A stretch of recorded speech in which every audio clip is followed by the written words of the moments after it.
Hey there, everybody. I was looking on my shelf and I saw I have a lot of leftover cashew chicken ingredients that I should probably use up. And cashew chicken, although that's one of my favorite meals, I haven't made that in a while. And of course, you've seen at least two videos of cashew chicken. You've just seen the traditional kind, and you've seen the one in a pizza. And did I actually make a video for that one though? I think I just took a picture of it. Anyway, I'm going to make a vegan cashew chicken burger. Look at my lips already, but I look kind of creepy, didn't it? Anyway, I'm going to dedicate this video to my best friend Jessica and to my cousin Belangi. Now, Jess is a vegetarian, Belangi's a vegan, so I'm sure they'll both enjoy this. So, why don't we get started? Now, if you saw my poutine video, you should remember how I made cheese curds.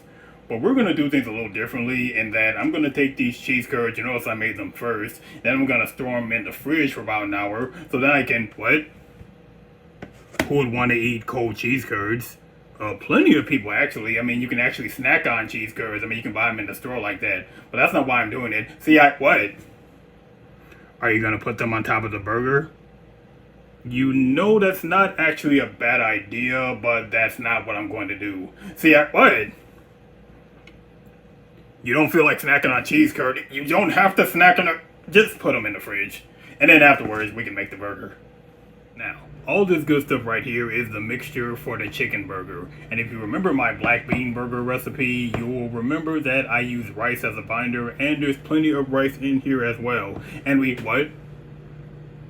You can't see any other ingredients in here. Oh, you remember the cashew chicken recipe. Well, it's a cashew chicken burger. All the elements are in here, like, the broccoli and everything else. But the reason why it might be a little difficult to see them is because since this is a burger patty, I actually diced most of the ingredients instead of chopping them. Because, I mean, just chopped up big hunks of broccoli may be kind of difficult to eat in a burger.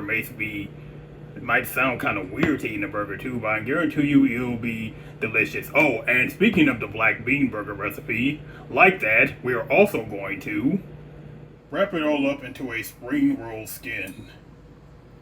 And then we're going to fry it off and bake it off just like the black bean burger until it looks like... Actually, two quick things.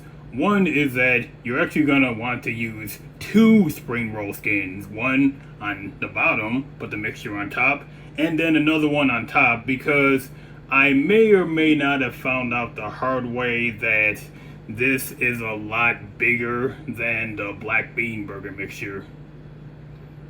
Now, the other thing is that we're going to use the pretzel bun, of course. You could put vegan mayo at the bottom, on the bottom bun that is, or you could put on some delicious hot mustard.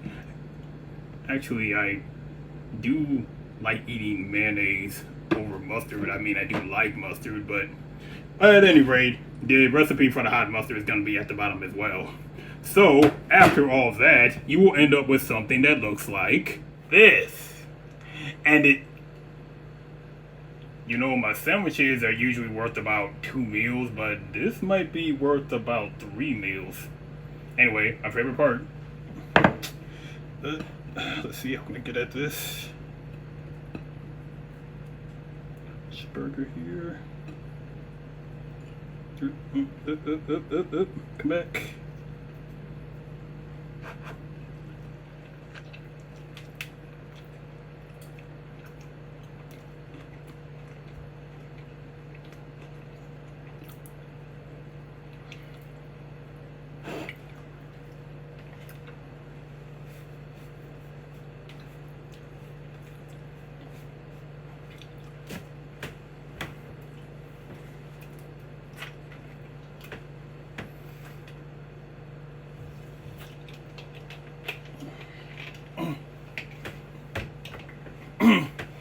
I don't know why I never come prepared about the water and paper towel whenever I eat a sandwich.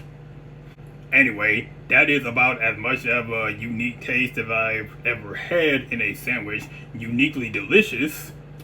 And I'm pretty sure Jess and Belangi will enjoy this too. But we are not finished yet, because we're also going to make some rainbow pasta salad, and that's where the cheese curds come in. And you'll notice I chopped them all up. And now we're gonna, what? Why didn't you use cheese cubes like you did in the other salad? Yeah, when I made the non-vegan rainbow pasta salad, I did use cheese cubes, but it seems that vegan cheese cubes don't actually exist. And well, let me think.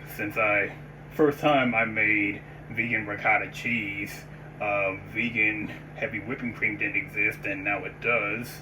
Maybe they do exist now, the vegan cheese cubes. I mean, I can check Amazon. I have a Prime subscription.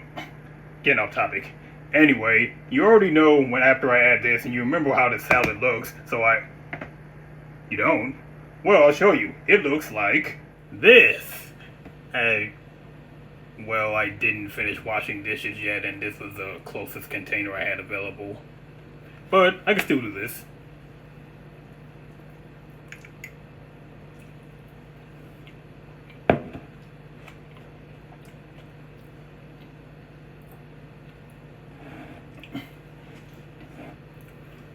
This is a perfect side dish to any of your vegan meals, and I am pretty sure that Jess and Belangi will enjoy this as well.